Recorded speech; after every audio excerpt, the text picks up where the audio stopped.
Olá, boa tarde a todos e todas. Bem-vindos a mais um bate-papo do Sou Saúde. Hoje, no Dia Mundial da Saúde, nós vamos falar da saúde, como cuidar da nossa saúde integral, né? Da saúde física, mental e emocional.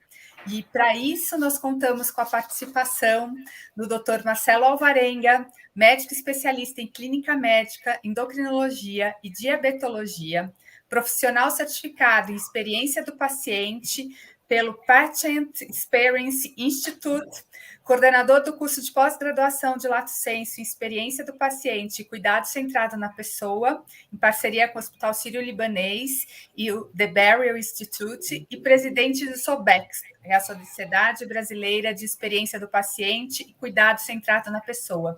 E também CEO e sócio fundador da Conecta Expert, é uma consultoria de gestão em saúde e desenvolvimento de pessoas. Obrigada pela presença, doutor Marcelo, muito obrigada pela parceria, um grande parceiro da Arte de Despertar, né, nesses anos. Obrigado, Rosana, obrigado pelo convite, é um prazer estar aqui com você e com o Leonardo, muito bom. E estamos também com o Leonardo Hoffman, que é formado em Filosofia e Psicologia pela Universidade Federal de Santa Catarina, especializado em cuidados paliativos pelo Hospital das Clínicas da Faculdade de Medicina da USP, mestrado em Gerontologia pela Universidade de São Paulo e atualmente trabalha no projeto de cuidados paliativos no Programa de Apoio ao Desenvolvimento Institucional do Sistema Único de Saúde, junto ao Hospital Sírio-Libanês. Leonardo, bem-vindo e muito obrigada pela presença. Obrigado, Rosana. Eu que agradeço a você e toda a organização da Arte Despertar também. Obrigada. Bom, e como a gente começou dizendo, hoje é o Dia Mundial da Saúde, então é super importante que a gente fale da saúde, e não da saúde como uma instituição, mas da saúde de cada um de nós, né? A saúde, como é que a gente olha para a nossa saúde, principalmente profissionais da saúde, que eles possam também se olhar, mas para toda a população. Eu acho que a pandemia trouxe esse olhar para a nossa saúde, principalmente para a nossa saúde mental e emocional, né? E a OMS, ela define saúde como um estado completo de bem-estar físico, mental e social, né? Não apenas a ausência de doença. Então, a minha primeira pergunta para vocês é isso. Isso é praticado no dia a dia? Quando vocês veem isso na experiência de vocês, lidando com seus pacientes, as pessoas se preocupam mesmo com isso?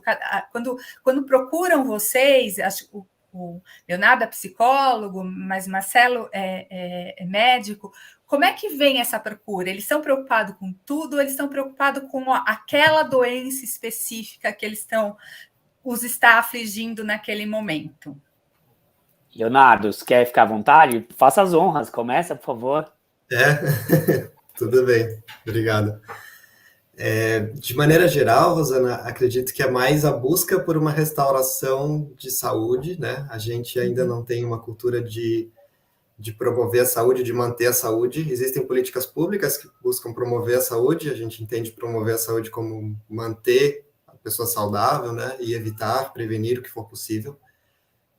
Mas, em geral, a cultura ainda é muito de buscar ajuda quando não está bem, quando acontece alguma coisa, buscar uma restauração. Mas eu vejo pela definição da OMS que faz todo sentido a gente não vincular a saúde apenas a ter ou não ter uma doença. Hoje em dia estuda-se muito a questão da funcionalidade, quanto que uma pessoa tem funcionalidade, quanto que ela consegue preservar a autonomia e a independência dela, mesmo que ela conviva com algumas doenças crônicas. E que isso é muito importante para a qualidade de vida dela, né? Que a gente pode entender também como saúde. Então, acho que é uma tendência realmente a revisar isso. Mas é difícil dizer que, de fato, né, é assim que acontece. Muito legal, Leonardo. Vou pegar o gancho aqui do Leonardo, tá, Rosana? E vou trazer um pouquinho a minha visão também. Eu vou, se vocês me permitem, eu vou usar dois chapéus aqui, né? Um chapéu de médico, né? E um chapéu de gestor, acadêmico, alguma coisa mais nesse sentido. Falando como médico, né? Assim, eu tenho a mesma perspectiva e experiência que o Leonardo. é muito difícil, de fato, as pessoas elas terem essa proatividade em promoção e prevenção, né? Geralmente, quando as pessoas buscam algum profissional, já é numa situação em que ela sentiu alguma coisa, que ela foi atrás de alguma coisa. Isso é a maioria, claro, não é a regra, né? A gente tem ali aquele perfil de pessoas que, de fato, investem na sua preservação da saúde.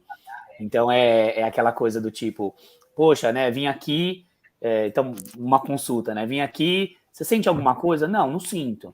Eu vim aqui para conversar e dar uma olhada geral, né, se o que eu estou fazendo, de fato, eu estou no caminho certo, considerando aí tanto o meu histórico genético, familiar, né, as coisas que eu faço no dia a dia, meus hábitos, sejam hábitos alimentares, de sono, né, de estilo de vida, enfim. Então, as pessoas, a grande maioria como o Leonardo mesmo falou, assim, acho que procura quando já percebe algum sinal de alerta, né? E esse sinal de alerta pode ser alguma coisa, claro, precoce, ali, inicial, mas pode ser muito também alguma coisa mais avançada, né?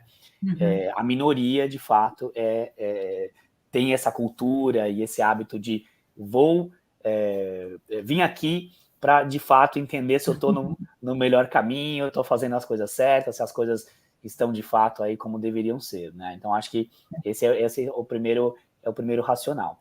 Falando um pouquinho do mundo da gestão, eu acho que é legal trazer esse aspecto também, né?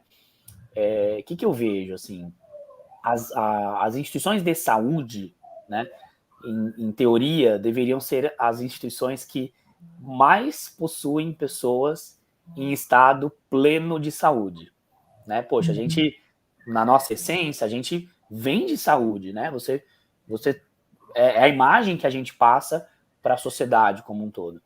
E o que a gente vê na prática não é muito isso. A gente vê muitas instituições adoecidas, né, do ponto de vista, seja de saúde física, mental, emocional, enfim, social. Então, acho que a gente tem um grande desafio. E só para completar e fechar aqui um pouquinho essa parte inicial, né, eu cuido, na minha especialidade, eu sou endocrinologista, eu cuido muito de condições crônicas.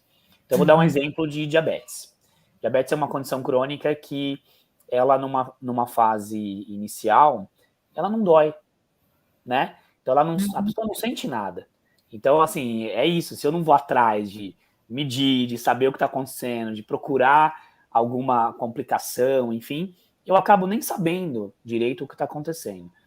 E o que eu vejo na prática é assim, quando alguma coisa incomoda a pessoa, seja através de uma dor, seja através de um desconforto, seja através de uma incapacidade, né, como o Leonardo trouxe aqui para gente, essa questão de qualidade de vida e tudo mais, a pessoa se preocupa. Quando é uma coisa silenciosa, não dói, tá lá, eu não entro em contato com aquilo, né? Então é muito mais difícil promover saúde, mudar hábitos, ter aí atitudes positivas quando a coisa ela é silenciosa. Então acho que é um pouquinho do panorama também que eu vivo, seja no mundo como médico, como profissional de saúde, como também na gestão. E os profissionais da saúde caem muito nessa cilada, né, Marcelo? Eles estão tão preocupados com o seu dia a dia corrido, estão tão olhando, veem tanta coisa no seu dia a dia, e quando vê, eles é que estão mais adoecidos, né? E esse é um perigo muito, muito grande para o profissional da saúde, né? Por isso que nós, a Arte Despertar, nossa atuação de quase 25 anos na saúde, a gente se preocupa muito com a questão do autoconhecimento, né? A importância do autoconhecimento para o profissional da saúde, mas não só para todos nós é muito importante, mas o quanto o você se conhecer contribui para que você tenha esse olhar para a sua saúde, né? De uma maneira integral, né? E aí, assim, eu aproveito, encaixo isso porque na sua prática, e aí exatamente na sua prática clínica, né, na endocrinologia, cuidando de doenças crônicas, a questão da saúde integral é muito importante, né? Meu pai foi diabético, então eu sei exatamente como é que é e o quanto é difícil também ser familiar de um diabético que não entende muito isso, né? Como é que no dia a dia dessa prática você vai tentando mudar com eles esses hábitos, esse olhar para ele, para que ele possa se conhecer mais e entender o que aquela doença gera com ele mesmo que silenciosamente? Nossa, essa pergunta ela é dificílima, Rosana, mas ela é extremamente importante. Eu vou começar aqui e eu tenho certeza que o Leonardo também vai trazer contribuições aí para esse aspecto. Eu acho que assim, tem um ponto que é importante aí para a gente falar, que é o seguinte: toda vez que a gente precisa mudar alguma coisa na nossa vida, né? E seja o que for, eu preciso mudar a maneira que eu durmo, eu preciso mudar a minha alimentação, eu preciso mudar o meu grau de atividade física, eu preciso mudar os cuidados que eu tenho com a minha saúde mental, emocional, seja o que for, né? É muito difícil, porque assim, toda mudança, ela gera etapas aí, né? Primeiro eu tenho que pensar se eu tô com vontade de fazer aquela mudança, né? A história de pré-contemplação. Depois, assim, não, eu de fato, eu quero fazer aquilo, eu entendi o porquê que eu preciso fazer aquilo, quais são os benefícios e quais são os riscos de não fazer aquela mudança, né? Depois eu começo a entender um pouquinho quais são as barreiras. Por que eu consigo ou não consigo fazer aquilo, né? E aí eu vou avançando nas etapas aí da mudança, seja ela qual for. Qual que é a grande questão, né? Saúde é muito complexo. Por quê? Porque é o que a gente está conversando aqui, que é multidimensional. Não é uma coisa que eu faço que vai, de fato, ali ser suficiente, né, para eu ser plenamente saudável em todas as minhas dimensões. Então, olha que interessante. Eu vou contar um exemplo típico de consultório para as pessoas que estão aqui com a gente e que é o meu dia a dia, tá? Entra uma pessoa no consultório e fala assim: Marcelo, preciso da sua ajuda para perder peso, por exemplo, tá? Preciso da tua ajuda para perder peso. Eu estou num momento da minha vida que, assim, olha, eu engordei muito, eu ganhei 10, 15, 20 quilos e eu não sei o que fazer. Então eu vim aqui para que você possa me passar uma medicação para perder peso, né? E aí eu olho para aquilo, assim, perto da dimensão total do que a gente tem que olhar, falar, conversar, aquilo é um ponto no universo, né? Não, peraí. Então eu falo assim, calma, vamos falar de outras coisas. Vamos falar da tua vida de uma forma integral, né? Que tem a ver com o nosso assunto aqui. Me fala de você. Como é que é seu trabalho? Como é que é a tua rotina? O que você faz? Como é que você se relaciona com as pessoas? Como que é a tua família? Como é que são suas relações familiares, pessoais e profissionais, né? Então você começa a olhar para as dimensões da pessoa. Tá, agora me fala, o que você faz para cuidar do teu corpo? Alimentação, sono, exercício, várias coisas, né? O que você faz para cuidar da tua mente, da sua saúde emocional? Qual que é a tua dedicação aí, por exemplo, né? Nessa perspectiva que você trouxe para a gente, Rosana, de autopercepção. Como é que você percebe suas emoções? Você faz pausas durante o dia? Você consegue perceber o que você está sentindo? Você consegue perceber a relação emocional que você tem com a alimentação, por exemplo? Né? Que esse é um ponto. Eu falei do ganho de peso, que é onde eu ia chegar. Você consegue perceber as coisas que acontecem no teu ambiente, nas tuas relações, o quanto que isso te afeta a parte final, que é o hábito de comer? Você come para se recompensar, né, para trabalhar alguma frustração, algum sentimento, ou de fato porque você quer e precisa se alimentar, né? Como é que é o teu cuidado e a tua relação com a parte espiritual? E aqui não é a questão somente religiosa, né? Tem a ver com propósito de vida, né? Com o que você acredita que é importante, tem a ver como é que você se relaciona com as pessoas, com você mesmo, com a natureza, etc. Então, quando eu começo a falar dessas coisas e ampliar o espaço de discussão, a pessoa ela fica quase que perdida num primeiro momento. Porque ela fala assim, peraí, mas eu vim aqui falar de um remédio para emagrecer, né? Como se aquele medicamento fosse, de fato, o que vai resolver a vida da pessoa, né? E vai trazer ela para aquilo. Então, olha como complexo, né? Eu quis trazer de forma até, assim, divertida, anedótica isso, mas ela é muito séria, porque é isso, assim, de forma geral, as pessoas, elas entendem, elas acham que se eu fizer uma coisa, né, assim, aquela é a solução para minha vida, né? E não é. E quando a gente fala de cuidado integral, é tudo isso, são todas essas caixinhas que a gente foi falando e elas são integradas, né? Então, se eu não olho para a minha relação, se eu não olho para todos esses aspectos, eu não vou conseguir, né, chegar naquele ponto que eu quero. Talvez possa ser o peso, talvez possa ser a glicemia, possa ser a pressão, pode ser o que for, né? Então, eu queria que a gente pudesse andar um pouquinho também por essa seara, e eu quis trazer isso aqui de propósito. Não, e é muito importante isso, e eu acho que isso encaixa muito com o que eu ia perguntar para o Leonardo, porque o Leonardo é um profissional de cuidados paliativos, e cuidados paliativos tem, né, na sua premissa este olhar integral para o paciente, né?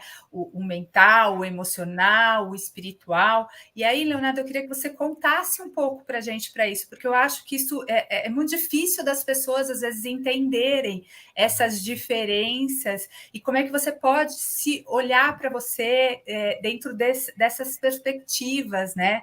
Então, eu queria que você trouxesse um pouco também da sua experiência nesse olhar da saúde mental, emocional, desse olhar integrado, da positividade, se eu pudesse compartilhar um pouco conosco sobre isso, essa experiência. Claro. Bom, dentro dos cuidados paliativos, como a Rosana trouxe, na essência, a gente olha o ser humano, né? Como pessoa, não como uma doença, embora a gente também tenha que entender a doença. E didaticamente, a gente fala das dimensões física, social, psicológica e espiritual. Mais uma vez, como o Marcelo falou, né, espiritual não é sinônimo de religioso, ainda que elas possam andar de mãos dadas. Então, a gente, como profissional, qual que é a nossa intenção? A gente estar atento para perceber e reconhecer fenômenos de todas essas dimensões, sofrimentos ou manifestações de todas as dimensões. Eu sou psicólogo, beleza, sou mais, né, aprofundo mais na questão psicológica. Mas, enquanto paliativista, olhando a pessoa como um todo, eu tenho que estar sensível a questões físicas, sociais e espirituais também. Então, não posso ficar olhando só dentro do meu quadrado, né, da minha caixinha. Tem que ter esse olhar e ter essa sensibilidade. Vou dar um exemplo também. Acho que exemplo ajuda a entender melhor, assim, algo que acontece muito frequentemente na psicologia hospitalar. É o médico, o enfermeiro, ou outro profissional da área mais fisiológica, digamos assim, está atendendo um paciente, e depois chama o psicólogo, olha, o paciente está chorando, chama o psicólogo, vai lá, fala com ele, conversa com ele, né? Como se o que o psicólogo fosse fazer é conversar com o paciente para fazer ele se sentir melhor e parar de chorar. Então, qual que é a ideia, né? A ideia é que todo profissional de saúde possa acolher a questão emocional também, possa fazer uma anamnese social, digamos assim, possa entender um pouco do que é valor para o paciente e para a família dele. Então, esse é um aspecto que a gente possa se abrir a essas outras dimensões. Mas existem limites aí. Então, de novo, eu como psicólogo, eu não vou receitar medicamento. Isso é o médico quem faz. Mas eu posso ter uma escuta de um paciente que quer falar sobre isso. Aí eu falo, olha, eu não consigo te responder isso, mas eu vou entrar em contato com o médico para ele vir conversar com você. Então, eu vou atuar dentro do que é a minha especialidade, mas estar atento às demais áreas também, para que eu consiga enxergar o ser humano como um todo, ver do que ele está precisando, e aí a gente consegue trabalhar em equipe. Aí vem a equipe também, que é outro pressuposto dos cuidados paliativos.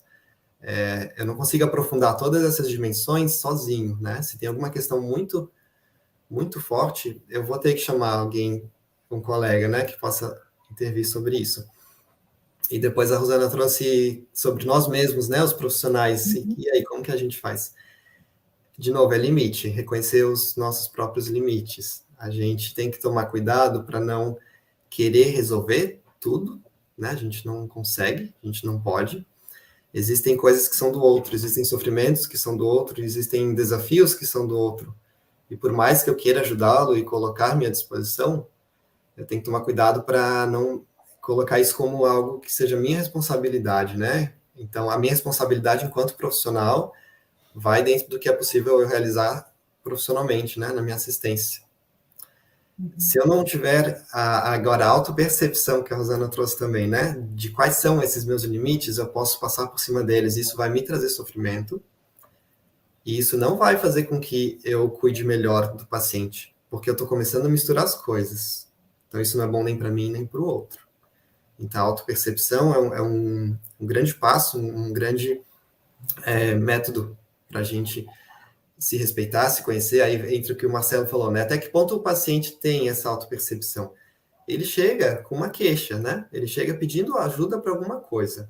E isso é muito legítimo. Essa é a forma que ele encontrou para pedir ajuda. O nosso papel é tentar olhar para além disso, né? Que o Marcelo trouxe de uma forma bastante didática. Então, em cuidados paliativos, a gente se pergunta qual é o valor do paciente que está por trás dessa queixa dele. Qual é o valor dele que está ameaçado por esse sofrimento e que está trazendo sofrimento para ele e ele está pedindo ajuda. E pode se manifestar de uma forma física, mas às vezes esse valor é espiritual, ou é social, ou é a família dele. Então, a gente tem que entender o que tem por trás disso. Não sei se eu respondi, Rosana, se era mais ou menos isso. Não, respondeu sim, e eu acho que esses aspectos são muito importantes, né? Muitas vezes, quando as pessoas... Eu já vivenciei, né, situações de doença na minha família, e nessa minha vivência de 10 anos na área da saúde, a gente vê vários casos, várias situações onde essa preocupação, né, às vezes com o físico, sobrepõe o que, na verdade, está mais afetando o paciente, né? Que é o seu emocional, é o seu mental. E no Brasil a gente tem, no Brasil não, no mundo, mas no Brasil isso é muito forte mesmo, a gente tem um tabu muito grande para falar da saúde mental, né? Eu acho que nada na pandemia foi bom, mas se a gente teve um desafio que a gente conseguiu vencer na pandemia, foi falar-se abertamente da saúde mental, né? Esse foi um desafio vencido. A pandemia nos deu isso de presente. Vamos falar da saúde mental, vamos nos procurar procurar olhar para a nossa saúde mental, e essa discussão ampliou consultórios médicos e ela está no ambiente de trabalho hoje, né? Então, e eu acho que esse aspecto é um aspecto muito importante para a nossa saúde, porque muitas vezes a nossa saúde mental é o que cria, inclusive, de doenças físicas, né? Então, é importante esse olhar e essa discussão e essa fala sempre. E eu acho que hoje é um dia muito propício para discutir isso, né? E aí eu queria aproveitar, Marcelo, e aqui buscar o seu chapéu de gestor na conversa e perguntar para você como é que a gente relaciona, né, a saúde mental, a busca pela saúde mental no ambiente de trabalho, né? Como as empresas podem se preocupar com isso no cuidado com seus profissionais, como você, profissional, sem se sentir, sem ter medo, né? Porque eu acho que essa é uma questão também de se quebrar um tabu. Mas se eu falar que eu estou com um problema, com alguma dificuldade, que eu estou me sentindo mal, que eu estou em sofrimento, eles vão me achar fraco e vão me afastar e eu não vou progredir na minha carreira, né? Como é que a gente lida, né, com esses dois lados? Como a empresa pode se preocupar com isso? E eu, como profissional, como é que eu também quebro esse tabu? Que sim, eu preciso compartilhar isso, né, com o meu ambiente, com o meu local de trabalho. Perfeito.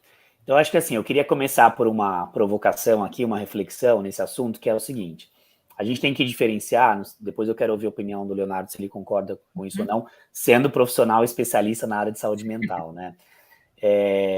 A gente precisa primeiro diferenciar uma coisa que é assim: as pessoas ficam tristes, as pessoas ficam frustradas, as pessoas se sentem ansiosas em determinados momentos. Mas isso não necessariamente significa estar adoecido, né? Então, assim, existe uma coisa que eu tenho ali um sentimento com alguma situação, alguma responsabilidade, alguma ocasião, mas não quer dizer que eu estou ali adoecido, né? Não quer dizer que eu tenho um transtorno de ansiedade, que eu estou deprimido, que eu, enfim, não importa, né? Qual seja aí o diagnóstico. Mas acho que esse é o primeiro ponto, assim, a gente tem que diferenciar o que são as coisas que são relacionadas a sentimentos, né? E o que de fato é adoecimento, quando aquilo de fato tem um impacto para a vida da pessoa, para a relação dela do ponto de vista pessoal e profissional. Né? Então, depois eu vou fazer esse parênteses aqui, depois eu quero ouvir a opinião do Leonardo, tá? Então, para mim, esse é o primeiro desafio.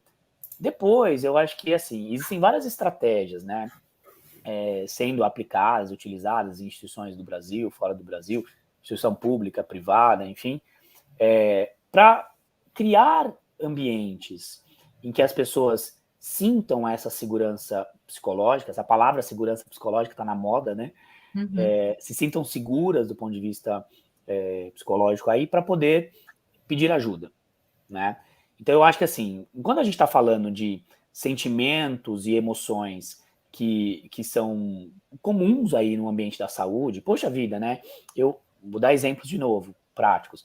Eu perdi um paciente, eu estou vendo ali o sofrimento de uma família, de um paciente, de um colega, eu estou vivendo aquilo junto, né? Então, é normal eu ter esses sentimentos, essas emoções, mas o ponto qual é? Como que eu trabalho isso em mim, né? Como que eu deixo isso tomar conta completamente de mim e me paralisar para fazer as outras coisas? Então, acho que esse é a primeira etapa. Então, acho que tem digamos assim, uma etapa 1, um plano A, que é como é que a gente cria um ambiente saudável dentro das instituições com relação às próprias relações. Então, as relações com os meus pares, as relações entre os profissionais, os pacientes e as famílias, né? Como é que a gente consegue construir um ambiente saudável, onde a gente tem essas relações positivas, enfim, que a gente permite as pessoas, primeiro, serem elas mesmas, de maneira respeitosa, acolhedora, né, empática, enfim, e a gente cria esse ambiente favorável para a gente poder sentir as coisas, mas poder, né, enfim, trazer ali aquele acolhimento. Se eu vejo, por exemplo, um colega que está nesse sofrimento, que está passando por alguma situação mais difícil, que tal a gente poder também contribuir, né, como uma rede de apoio? Então, eu acho que, assim, primeiro de tudo, é a gente não sei se o termo é esse, mas, assim, a gente medicalizar ou dar diagnóstico. Fulano está com ansiedade, está com depressão. Não, assim, como é que a gente cuida desses sentimentos? E, para mim, o primeiro, né, o BOP ali, o primeiro plano para atuar nisso, ele está relacionado a relações saudáveis no ambiente de trabalho, né? Relações entre pares, relações com lideranças, enfim, eu acho que esse é um ponto. Mas tem um perfil de pessoas que, de fato, ou já está adoecida ou está num processo de adoecimento, né? E aí nós não estamos já falando de um aspecto mais preventivo ou de promoção de saúde, a gente já está falando num aspecto de ter um diagnóstico e ter um suporte, né, mais adequado e, inclusive, especializado. E aí entra, né, claro, essa questão de cada um no seu quadrado. Então, assim, poxa, eu preciso pedir ajuda. Então, primeiro, como é que a gente identifica quem é essa pessoa? E aí, isso, acho que o futuro, né, assim, o futuro, o presente das instituições de saúde é conseguir detectar isso de forma bastante precoce, né, e não esperar isso estourar, onde a gente vê lá afastamentos, burnout, aquela coisa toda, né? Então, como é que eu estabeleço um programa de cuidado de saúde das pessoas na minha instituição em que eu consigo perceber quem já está nesse estágio de indo para o adoecimento, né? E atuar.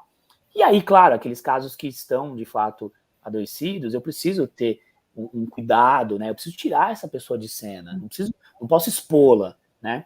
Porque acho que tem um estigma entre todos nós, que é um estigma até de fraqueza, né? Não posso ser fraco.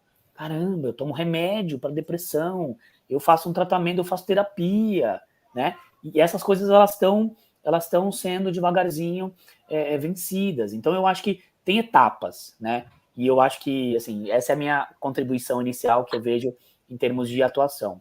E então, assim, eu vou levar para o Leonardo, depois eu trago algumas outras reflexões. Pode ser, Leonardo? Eu acho ótimo, e eu vou completar a sua fala, porque eu acho que também é muito importante a gente identificar que momento que a gente pede ajuda. Né? Então, eu queria, Leonardo, se você, completando, né, as provocações do Marcelo, é isso. Como é que a gente identifica, né, que a gente deve pedir ajuda? Sim. Né? Porque às vezes não é só uma tristeza, né? Como o Marcelo diz, como é que eu diferencio uma coisa da outra? Claro. Bom, essa discussão, evidentemente, é muito complexa e, na verdade, ela é clássica dentro da psiquiatria, principalmente, que é você conseguir diferenciar o normal do patológico, né? Até que ponto é normal, até que ponto a gente tem que pensar em dar algum medicamento ou fazer alguma coisa a respeito. A princípio, psicólogos não gostam, né, do termo nem normal nem patológico, porque ele já parte do princípio de que você tem que classificar o que está acontecendo, e isso você perde a subjetividade, né? Então, existe um sofrimento que todos nós estamos sujeitos, que faz parte da própria humanidade, na verdade, né? De sermos humanos, estamos sujeitos a emoções e sentimentos, alguns agradáveis, alguns não, alguns difíceis. E, ok, é assim. Mas, de novo, a discussão, né, que a Rosana está perguntando é justamente isso. Mas, então, até que ponto é isso? Até que ponto eu vou pedir? A partir de que ponto eu vou pedir ajuda, né? Sem cair no que o Marcelo trouxe de medicalizar a partir de qualquer sintoma, qualquer manifestação de sofrimento, né? Existe algo hoje que é bem complexo, que é a patologização da tristeza, né? Como se a tristeza fosse uma doença, como se a tristeza fosse... A pessoa pode se sentir fracassada por estar triste, ou fraca também. E isso é muito difícil, porque isso vai inibi-la de pedir ajuda, e isso pode agravar ainda mais, e aí sim pode se transformar em algum quadro de depressão, por exemplo, né? Algum outro tipo de quadro que comprometa a funcionalidade dela, comprometa o engajamento dela com a vida. Então, uma forma que eu gosto de pensar, para saber a partir de quando a gente pede ajuda, é um conceito de crise. Pensando em termos mais emocionais, né, psicológicos. Vamos entender o que é uma crise. Todos nós temos nossas formas, nossos recursos, nossas ferramentas para lidar com os obstáculos, para lidar com as dificuldades que acontecem na vida. Vai ter coisas na vida que a gente não queria que acontecesse, que trazem sofrimento, perdas, mudanças, adaptações, e cada um de nós tem seus mecanismos para lidar com isso, ok? E a gente vai lidando com isso como a gente consegue. Uma crise se instala quando existe um obstáculo, um desafio, que é maior do que as ferramentas que eu tenho agora conseguem dar conta. Eu entro em crise quando o que eu sei fazer não está dando conta de lidar com isso. Então, estou ficando desorganizado, não estou sabendo o que fazer. Então, uma dica para pedir ajuda é essa, quando a pessoa fala, eu não sei mais o que fazer, não sei mais o que tentar. Já tentei, não sei mais o que fazer, aí preciso de ajuda de fora, porque o que eu sei fazer, o que eu acho que dá para fazer, eu já tentei e não deu certo. Então, a crise é muito dolorida, é muito difícil, mas ela tem um potencial bom, potencial positivo, da pessoa se reorganizar, se reconhecer, conseguir se desenvolver, amadurecer, ou desenvolver novos recursos para lidar com essa crise. Então, o pedir ajuda o próprio pedir ajuda já é um mecanismo muito importante de lidar com as dificuldades. Então, a pessoa que consegue pedir ajuda, esse já é um grande primeiro passo para ela melhorar e conseguir lidar com o que está incomodando muito ela. Então, essa é uma forma, Rosana.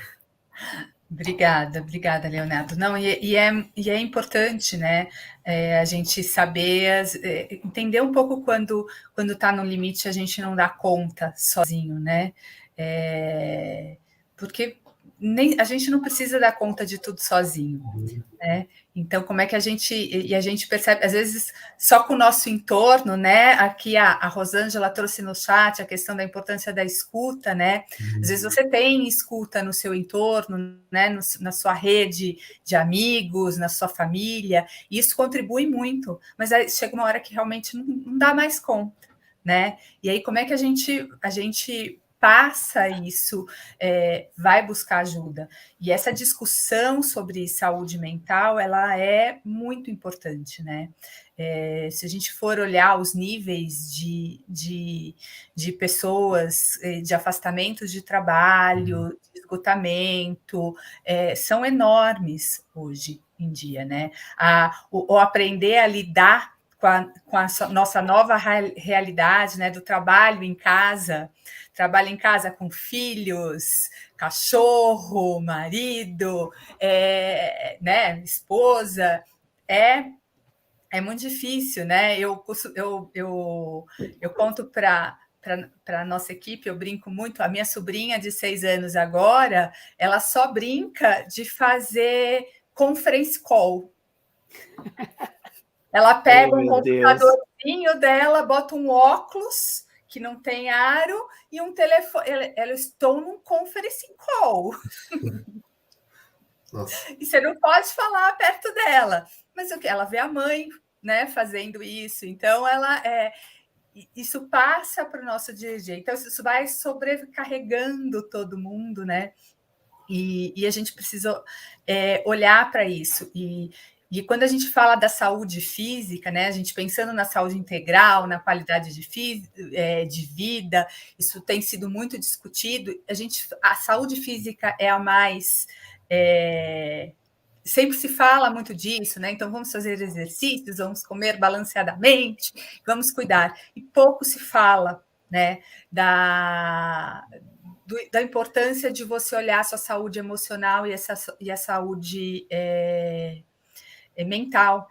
E aí, Leonardo, eu até queria completar, porque tem uma diferença da saúde emocional e da saúde mental, né?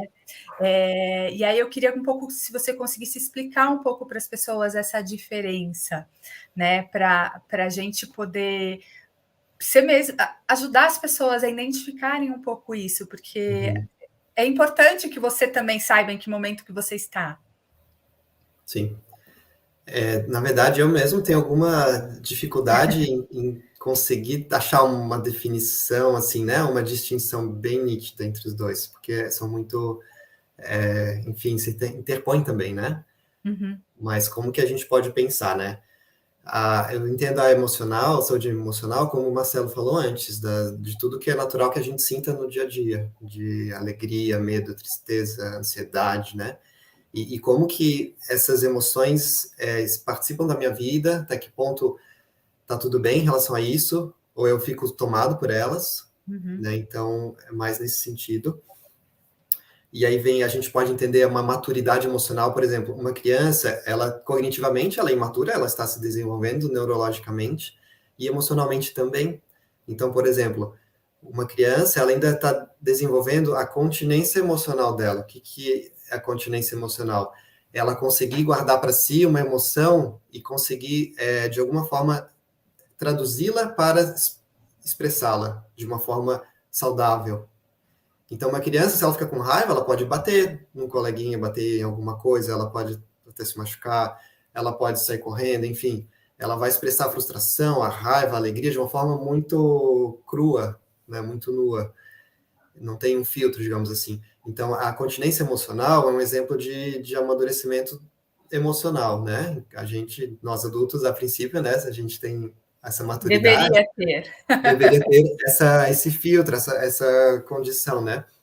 Quando a gente fala em saúde mental, a gente está indo mais para o lado da neurologia, da cognição e de questões que eu entendo como mais psiquiátricas.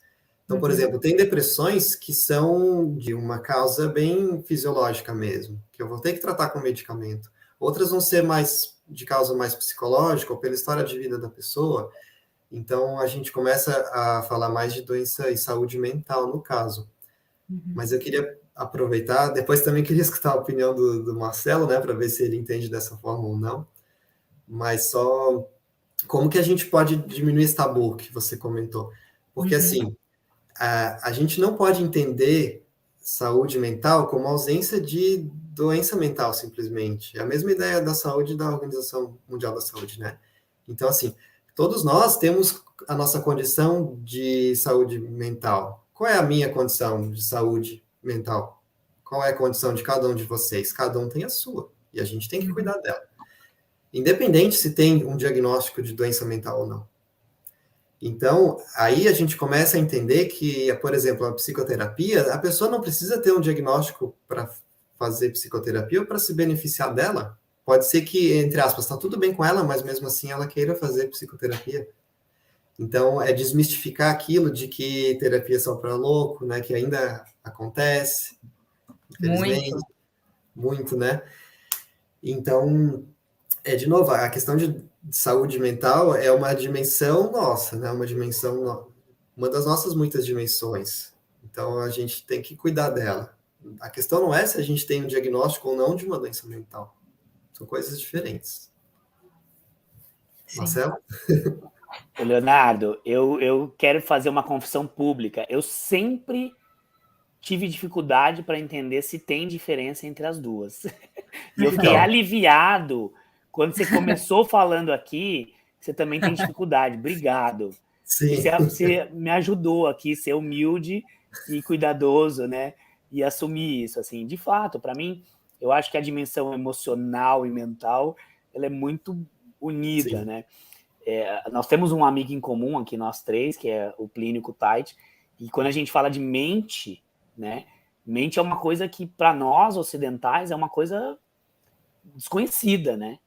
Mente, além das questões cognitivas, como você trouxe para a gente, tem questões muito voltado a pensamento, a concentração, a estado de paz, a várias questões. Então, assim, dependendo do lugar que a gente estiver culturalmente falando, as pessoas elas vão falar da mente de forma diferente, né? Então, eu acho que, no fundo, né, independente da questão mais conceitual, e peço desculpas, eu não sou o maior especialista para trazer aqui esse assunto, o que é isso, o que é aquilo, né? Não sou. Mas o que eu vejo, assim, do ponto de vista prático, assim, até das relações? Eu acho que tudo começa com o que a gente falou lá no início, né? Provocado pela Rosana, que é como é que eu me percebo? Como é que eu percebo as coisas que eu sinto? Como que eu percebo aquelas coisas se manifestando em mim, do ponto de vista emocional, do ponto de vista físico, né? Seja o que for. E aí, o segundo passo é como é que eu escolho como reagir. Então, acho que o Leonardo trouxe muito aqui, de forma didática e bacana, a questão da reação da criança, né? Eu vou lá, eu tenho aquele sentimento, eu não controlo muito bem como é que eu vou reagir, e eu vou lá e empurro o coleguinha, bato, mordo, faço o que for, né? Algumas pessoas na idade adulta ainda fazem isso, né? Maltratam o coleguinha, etc. Então, acho que o ponto qual é, né? Como é que a gente se percebe e como é que a gente tem uma escolha consciente, que para mim isso é a autogestão das emoções, né? Como é que a gente tem uma escolha consciente de como reagir? Poxa vida, eu não tô gostando do que você tá me falando, aquilo tá me causando um sentimento ruim, mas eu preciso ser reativo, mal educado, né? Enfim, te maltratar? Não preciso. Então eu posso não concordar, mas eu não preciso ir para o embate com você por conta daquilo, né? Então eu acho que até esse equilíbrio de como você consegue de fato sentir as coisas e escolher como reagir, isso faz parte dessa questão da saúde emocional, mental, né? E então, quando a gente parte para a questão mental, eu acho que está muito relacionado em como que a gente se relaciona primeiro, né? Como é que a gente tem consciência daquilo e consegue lidar com aquela situação, não deixando aquilo tomar, enfim, e me paralisar. E segundo, como é que eu me relaciono com as outras pessoas, seja no ambiente pessoal, familiar, né, relacional, seja no ambiente profissional. Então eu acho que é um pouco de tudo isso, sabe? Assim, começa olhando para dentro, como eu reajo, e vai a como que a gente se relaciona. E isso é muito difícil, porque as pessoas geralmente nós todos, tá? Não fomos educados a se auto-perceber, né? Segundo, nós não fomos educados, ensinados, não praticamos a questão da autogestão, fazer escolhas, né? Somos reativos, é isso. A pessoa está falando, meu corpo já está dizendo o que eu estou sentindo. né? Tô bravo, tô fechado, tô com o braço cruzado, né?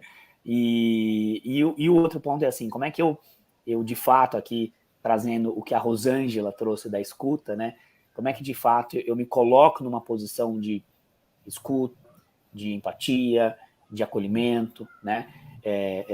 Nas diferentes situações aí do dia a dia. Então, assim, é um grande desafio, porque eu acho que equilibrar todos os pontos é desafio, e em cada um dos pilares que a gente falou aqui é o desafio, né? Então, por isso que a gente está aqui provocando, de fato, essa discussão. Mas eu estou super de acordo, e esse é mesmo um grande desafio, né? Esse trabalhar esse autoconhecimento, né? Até muito pouco tempo atrás, quando se falava de autoconhecimento, estava se pensando em alguma coisa mais esotérica, abraçar árvore e tudo mais. E, na verdade, não. Né? Autoconhecimento não é isso. Autoconhecimento é você saber quais são os seus limites, quais são suas fortalezas, quais são os seus desafios pessoais, como é que você consegue lidar com tudo isso, porque você só consegue se relacionar com o outro verdadeiramente quando você se conhece e sabe o que te afeta e o que não te afeta, porque aí você consegue ter uma troca. Né? Você entende também que o outro reage e pensa de maneira diferente que você. Então, você começa a ser mais tolerante, você tira o julgamento da relação. Então, esse acho que é o desafio da humanidade, né? E é um desafio muito grande na área da saúde, né? Para os profissionais da saúde, ter este olhar, poder ter esse olhar, porque eu costumo dizer que em todo lugar as suas relações são sempre com pessoas, mas na saúde a gente não perde isso de maneira nenhuma. E mesmo agora, com atendimento online, cada um de um lado da tela, continuam sendo pessoas, né, em cada lado da tela. Então, a gente precisa, né, tá sempre com isso em voga e desenvolver. E eu acho que esse é um desafio. E aí, agora, um pouco para a gente já está aqui chegando no final da nossa live, eu vou ser mais provocativa e vou colocar vocês contra a parede, porque o que a gente pode dizer para as pessoas que estão nos assistindo ou vão ainda assistir esta live, que a gente sabe que tem muita gente que acaba assistindo depois que ela acontece ao vivo, para poder você começar a prestar atenção em você. Como é que a gente começa a desenvolver este autoconhecimento, né? Este olhar para mim, para eu poder perceber o outro de outra maneira, né? Como é que a gente pode trabalhar isso? Aí, quem quiser começar, Leonardo, Marcelo. Eu vou começar, tentar ser breve para deixar um tempo para o Marcelo também. Rosana, vou resgatar uma ideia que eu tive, né, quando você me convidou para participar, que é justamente isso, né? Que passo a gente pode dar em relação a si mesmo para desenvolver isso? Então, eu queria citar o Marshall Rosenberg. Ele criou uma técnica chamada comunicação não violenta. É uma técnica não apenas de comunicação, mas também de compaixão e de autocompaixão.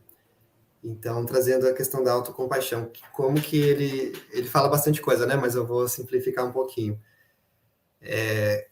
Quando a gente faz algo que a gente sente mal por ter feito, que eu me arrependo de ter feito algo, como se eu tivesse, assim, me culpando, né? E isso acontece demais, a gente se cobra bastante. Então, aí isso é muito ruim, porque, primeiro, eu já estou mal por aquilo que eu fiz, que eu estou entendendo como se fosse um erro que eu cometi, e segundo, eu estou me culpando ou sentindo vergonha por ter errado.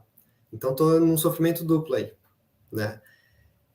Então, o que ele fala, né, nessa autocompaixão? Uma forma é como que você vai se perdoar? E ele fala, esse auto-perdão passa por 2 etapas também.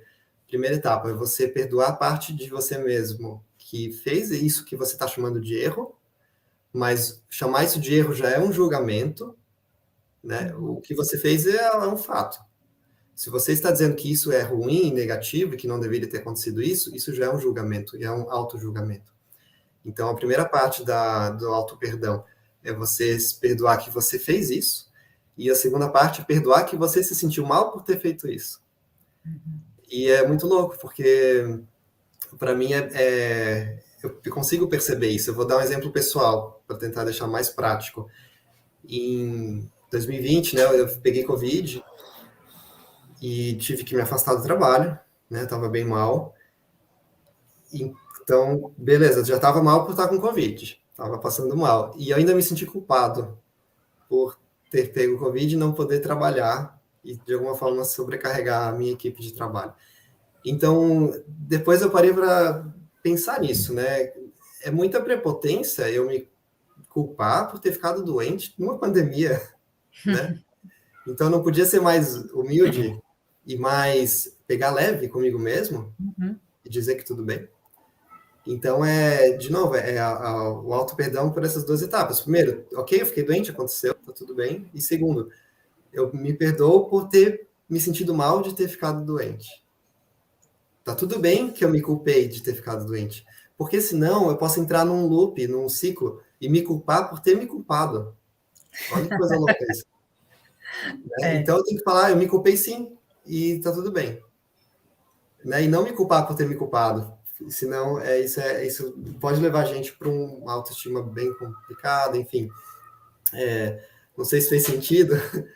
Não, eu acho que faz total sentido, né? Você carregar aquilo que é seu, não aquilo que não é seu, né? A gente começar a separar, né? O que efetivamente é seu e o que não é seu. Exatamente. Vamos deixar de lado. Sim. Né? Obrigada, Leonardo. Imagina. Marcelo, a gente teve alguns problemas técnicos que sempre acontecem, faz parte. E aí, retomando a pergunta, e a gente também já está chegando um pouco no final, o que você indica, como é que você recomenda que as pessoas tenham este autocuidado? Como é que a gente pode ter esse autocuidado? Como é que a gente trabalha o nosso autoconhecimento, né? Legal. Bom, desculpa aí, né? Internet é isso. Faz ao vivo, vem aqui as intercorrências. Eu tenho uma filosofia minha, assim, que eu tenho tentado praticar na minha vida pessoal, tenho tentado trazer isso para minha família, né? Meus filhos, etc. E é uma coisa muito que eu levo para o ambiente também do consultório, que eu acho que, primeiro, é o que a gente já falou aqui, de perceber que você é muito mais do que uma dimensão física, né? Então, assim, ter esse olhar para estar atento para todas as caixinhas aí que a gente deveria cuidar. E segundo, é sobre fazer escolhas. Então, tudo na vida tem que fazer escolhas, né? Nós estávamos aqui inicialmente, antes de entrar, falando sobre assumir compromissos, vida tarefada, né? E é isso, assim, a gente precisa, de fato, fazer escolhas relacionadas a, primeiro, aquilo que a gente acredita, de fato, né? Isso aqui é importante para mim, isso aqui faz sentido para minha vida pessoal e profissional. E segundo, sempre vai ter uma coisa que vai me levar a não ter disciplina de cumprir aquilo, né? Então, vou dar exemplo aqui nas dimensões física, vai. Então é assim, fazer atividade física, né? É sempre assim, se você não for uma pessoa disciplinada e você abrir mão de outras coisas para você colocar isso na tua rotina, você sempre vai ter uma desculpa para não fazer, né? É assim, eu já fiz isso, eu já priorizei muito mais o trabalho, outras coisas, até mesmo, por exemplo, ficar com meus filhos pequenos, né, para dar um descanso para minha esposa, e eu não fazer atividade física. Mas o ponto é assim, como é que a gente faz caber todas essas coisas no nosso dia a dia, né? Então, como é que eu consigo respirar? Como é que eu consigo prestar atenção na minha emoção? Como é que eu consigo me alimentar bem e não me relacionar emocionalmente com a alimentação? Como é que eu consigo fazer exercício? Como é que eu consigo ter uma qualidade de sono boa? Como é que eu consigo me olhar sob a ótica aí da espiritualidade e trabalhar isso, né? Seja com a relação com o sagrado, seja com a relação aí com o propósito de vida. Então, eu acho que primeiro, ter a consciência sobre tudo isso. Segundo, você de forma consciente pensar sobre essas coisas diariamente e se programar para incluí-las na rotina, né? Dando prioridade para aquilo que faz sentido para você e o que você precisa cuidar. Porque senão a gente liga a vida no automático, né, Rosana e Leonardo? E a vida leva a gente do jeito que a gente tem que, né? Então, assim, as pessoas fazem a nossa agenda, o trabalho, ele começa a influenciar e consumir a nossa vida mais do que qualquer outra coisa. Então, a gente tem que equilibrar a nossa relação com o trabalho, com a família, com os amigos. Mas eu, de novo, vou parafrasear o nosso amigo Plínio Kutaiti, tá? A gente tem que olhar cada vez mais para o nosso autocuidado. Como que a gente olha para nós mesmos, como que a gente se prioriza dentro de todo esse universo que, na verdade, convida a gente para fazer o contrário, né? A gente está sempre olhando para os outros e quase nunca olhando para nós mesmos. Então, acho que esse é o grande desafio e o que eu tenho tentado, né, no meu dia a dia aí, cada vez mais me desafiar e tentar vivenciar. Muito obrigada, Marcelo. Realmente é um desafio muito grande, né? A gente acaba sempre querendo fazer tudo, né? E aí acaba, quando a gente vê, e nós ainda que trabalhamos pregando isso, né? A importância do autocuidado, a importância, é uma coisa que todo mundo precisa ficar alerta, inclusive nós. Eu, às vezes, sou péssimo exemplo para aquilo que eu divulgo e que eu falo que é bom. Então, a gente precisa mesmo se policiar, e eu acho que essa é a tarefa de cada um de vocês. Bom, já estamos aqui chegando em quase 1 hora, faltam poucos minutos. Eu queria muito agradecer a presença de vocês. Foi um bate-papo muito gostoso. Foi ótimo poder ouvir a experiência de vocês. Agradeço muito vocês terem compartilhado isso com vocês. Nós, da equipe Sou Saúde, estamos muito felizes de poder estar aqui com vocês, comemorando esse Dia Mundial da Saúde.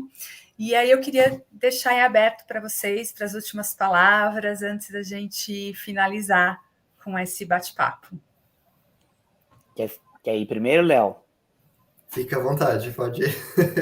Então, acho que minha mensagem final, né, tem a ver muito com o que eu acredito como propósito de vida, né? Que eu acho que a gente precisa cada vez mais tentar se conectar com nós mesmos e melhorar a qualidade da nossa relação e da nossa conexão com as pessoas.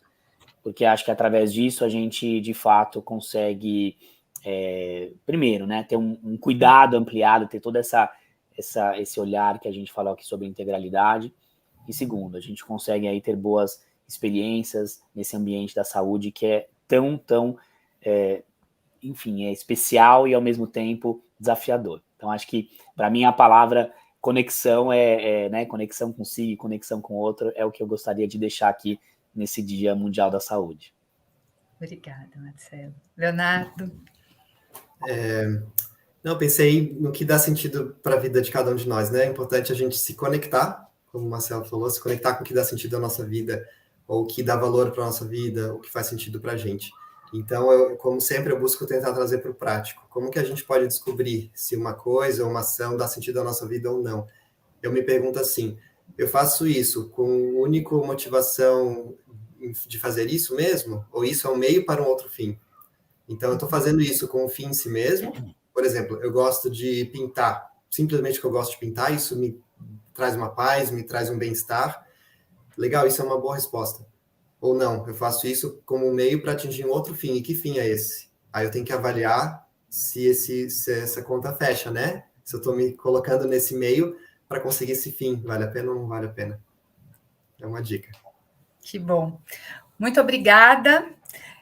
Aproveito para convidar vocês dois e todos que estão nos assistindo para nosso próximo bate-papo Sou Saúde, vai ser dia 17 de maio, e nós vamos falar do novo mundo de trabalho nessa pós-pandemia, né? O que está mudando nisso, o que isso vai estar afetando as nossas vidas.